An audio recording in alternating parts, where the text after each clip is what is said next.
my driver's license last week. Where the fuck is my phone? Hello, c'est Estelle. Aujourd'hui, je vous retrouve pour faire ma palle pour le Pumpkin Autumn Challenge 2021. C'est le premier challenge de lecture que j'ai fait l'année dernière. Depuis ce jour, j'ai fait des pales pour toutes les saisons. Alors, si vous voulez en savoir plus sur ce challenge, la créatrice, les menus, etc., allez voir la vidéo de Guy Mosterier que je vous mets dans la barre d'infos. Voilà, c'est elle qui a créé ce challenge, donc merci à elle. Le principe de ce challenge, c'est de lire en 3 mois, donc les 3 mois de l'automne, septembre, octobre, novembre, un maximum de livres dans les thèmes un petit peu d'Halloween, de l'automne. On a des menus qui chacun ont 3 catégories et du coup il faut placer un livre dans chaque catégorie. Alors le premier menu, il s'agit de automne frissonnant. Et c'est parti pour des catégories que je ne comprends pas. Première catégorie, gare à la main de gloire. Voleur, thriller, policier, suspense, etc. Pour ça, est-ce que j'ai fait... Ah oui, je fais n'importe quoi, c'est-à-dire qu'il y a quelques livres qui fonctionnent et à partir d'un moment, en fait, je veux caser des livres et du coup, je fais n'importe quoi avec les catégories pour caser mes livres. Pour Gare à la main de gloire, et ben j'ai mis A Little Life. Alors pourquoi? Parce que je le considère comme un petit peu de l'horreur, de l'épouvante, ce livre. C'est le livre le plus traumatisant de toute la planète Terre. À ce que c'est un contemporain qui te détruit, donc je place ça dans horreur épouvante. Je trouve que ça correspond plutôt pas mal. Je n'ai aucune idée de quoi ce livre parle. Je sais juste qu'on suit des gens durant toute une vie et que c'est absolument horrible. Ça fait un petit moment que je veux lire celui-là. Je vous avais déjà parlé dans une palle, il me semble que c'était la palle du printemps ou je sais plus. Pour le deuxième livre, la catégorie s'appelle Double, Toil and Trouble. Sorcière, pièce de théâtre, tragédie, prophétie. Et pour ça... Ah, A Gathering of Shadows, qui est donc le tome 2 de A Darker Shade of Magic de Victoria Schwab. Alors il y a de la magie dans ce livre, on a des gens qui ont de la magie, donc ça rentre un petit peu dans sorcière, mais c'est pas vraiment des sorciers. J'ai lu le tome 1, absolument adoré ce livre, et je suis très impatiente de lire le tome 2, donc voilà, je me le mets dans la palle. Je veux pas mettre trop de temps entre ma lecture du tome 1 et du tome 2, parce que sinon je vais tout oublier, et du coup c'est mort. C'est une trilogie de young adult, avec en fait une histoire d'univers parallèle. Londres existe dans 4 dimensions différentes, il y a le Londres rouge, le Londres gris, le Londres blanc, le Londres noir. Seuls certains sorciers sont capables de passer d'une dimension à une autre, et du coup il y a des histoires de magie, des histoires d'objets, que quand tu les passes d'un monde à l'autre, il se passe des trucs. Et la troisième catégorie, c'est le folklore de Chippenden. Who's Chippenden? I don't know. Créatures, fantasy, fantastique, surnaturel. Ça c'est là, ça c'est THE catégorie. Et là j'ai mis Gods of Men. Je sais pas si ça rentre ou pas. Est-ce que ça rentre, Gods of Men? Je ne sais pas. Alors ce livre, tout le monde en parle. Il est partout, je l'ai vu en librairie en français et j'étais à ça de l'acheter, mais je me suis dit non Estelle, tu vas le lire en anglais. Donc je ne sais pas de quoi ça parle, mais on va dire que je crois que c'est une espèce de fantaisie. Je suis vraiment nulle à faire ce genre de truc. Deuxième menu, il s'agit de Automne Enchanteur. Donc la lunette de Pierre, c'est extra quand on veut voir ce qui ne se voit pas. Pour cette catégorie, il faut choisir Petit Peuple, Féerie, Nature, Fae. Pour ça, je vais mettre Guild, le premier tome de Raven Kennedy, là. Ça, c'est BookTok, ça. Tout le monde dit que c'est un truc de malade mental. En plus, regardez-moi la couverture. C'est une histoire de fae, et voilà. Les gens disent que c'est un petit peu à cotard, mais genre encore mieux. Et du coup, donc c'est du new adult, hein, 18+. Et c'est tout ce que je peux vous dire sur ce livre, à part que tout le monde sur TikTok ne fait que de le recommander, et que je craque, et que je vais le lire. Nom d'une dune. Anticipation, science-fiction, post-apocalyptique. Là, on entre dans ma catégorie. Pour cette catégorie, je vais évidemment récupérer le mot science-fiction. Do you know me? Or do you not know me? Ruby Dixon. Ruby, elle va sortir en septembre, Sam's Outcast. Elle doit sortir aussi le nouveau Fireblood entre Melina et Hazard. Por favor, parce que j'en ai besoin. Et ben on tirera au sort entre les 3 qu'elle va nous sortir, vu qu'elle en sort un par mois.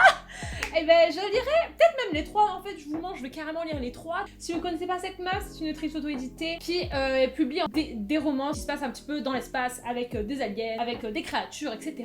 Et c'est tout bénef, c'est tout bénef. Princesse, c'est ça? Un livre LGBTQIA+.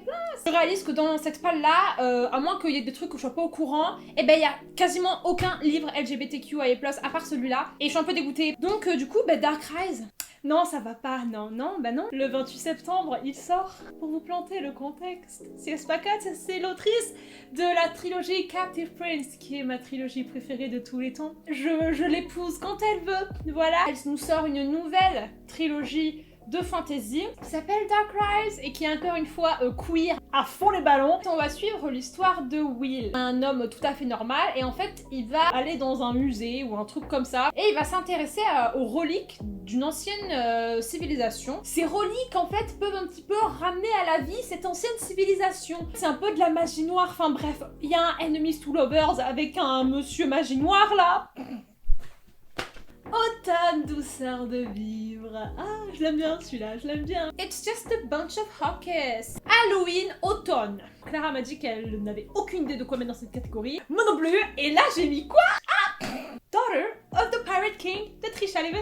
Ça n'a aucun rapport. Aucun. Alors la meuf est une pirate. Pirate, c'est un petit peu un déguisement d'Halloween. Donc Halloween. Encore une fois, TikTok prend le contrôle de ma vie. Donc à skip, ce livre-là, c'est donc une romance Enemies to Lovers de Slow Burn entre une meuf pirate et un autre mec. Enfin, moi je dis oui, tu vois. Parce que j'ai quasiment jamais lu de livre sur les pirates. Ensuite, hey Gigi, tu trouves pas que ça sent drôlement bon là? Parcours initiatique, famille, jeunesse. Alors là, j'ai le parfait livre. Et c'est un livre que j'ai déjà commencé. Enfin, recommencé. I'll give you the sun, the changing sun. Vous le connaissez?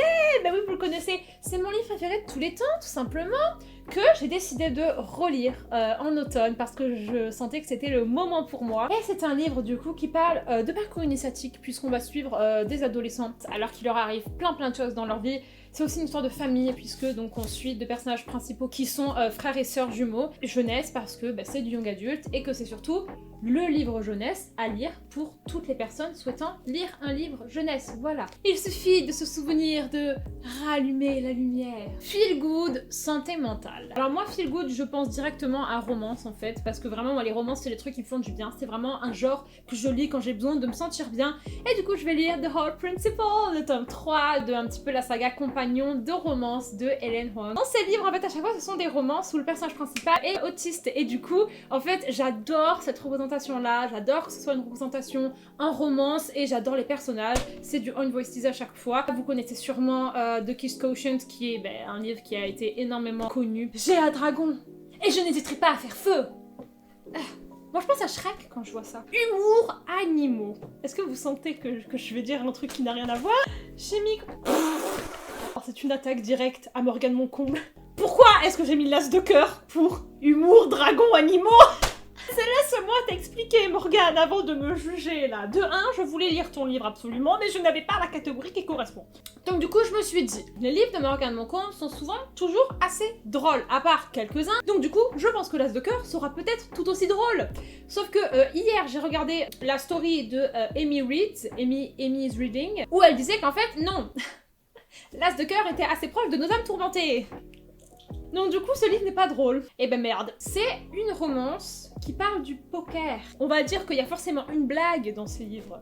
Donc humour, voilà. Et enfin, le dernier menu, il s'agit de Automne des mystères. Première catégorie, le destin perdu. Temps, horloge, énigme, historique. Et ben là, je vais dire Travis de Mia Sheridan. Et il y a un rapport, mesdames et messieurs. J'ai lu Archer's Voice il y a très longtemps. Du coup, il y a tout un côté nostalgique qui revient, puisque Travis suit le personnage de Travis, un mec dans Archer's Voice, qui est un personnage secondaire. Deuxièmement, on va dans ce livre, en fait, apprendre beaucoup plus la backstory de Travis, ce qui lui est arrivé quand il était enfant, etc. Donc, histoire, historique. Ce livre, c'est donc une romance new adulte. Mia Sheridan, elle aborde des sujets qui sont toujours assez dark, qui sont toujours assez difficiles. Archer's Voice, c'est une de mes romances préférées de tous les temps, donc évidemment que je vais sauter sur celui-là. Les ruines de l'Atlantide. Je connais Atlantide. Conte, philosophie, mythe, légende. Et là, j'ai mis A Touch of Darkness. C'est un remake du mythe de Hadès et Perséphone. Alors, vous avez lu Akomaf? Et ben là, c'est encore mieux, Aski. Lui aussi a été très populaire sur TikTok et du coup, je dois le lire. Manu is Reading l'a lu et a dit qu'elle avait plutôt bien aimé, donc du coup, j'ai très envie aussi de la lire. En avant, Yvette Tempête! Aventure, voyage. A Cuban Girl's Guide to Tea and Tomorrow de Laura Taylor Nemi. Alors ça c'est Alice qui l'a acheté. et qui l'a lu. Et ça a été un énorme coup de cœur pour elle. Donc ce livre traite en fait d'une fille qui est donc sûrement cubaine et qui en fait doit gérer une rupture amoureuse et une rupture amicale. C'est comme ça que Alice l'a présenté. On suit tout son parcours. C'est un contemporain young adulte qui a l'air, à la fois très intéressant, très touchant. Et la dernière catégorie, il s'agit de cabinet de curiosité. Science, singularité, étrangeté. These Violin Delights de Chloé Kong.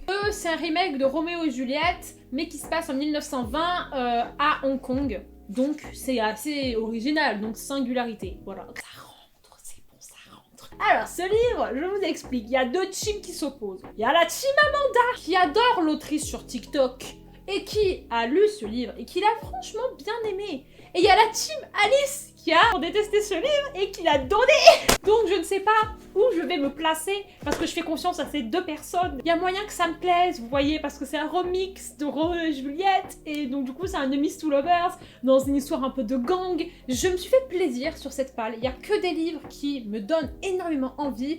N'hésitez pas à me dire si vous aussi vous participez au challenge. Je vois plein de gens qui participent là cette année donc c'est super cool. Je vous fais des gros bisous et je vous dis à une prochaine vidéo. Bye bye.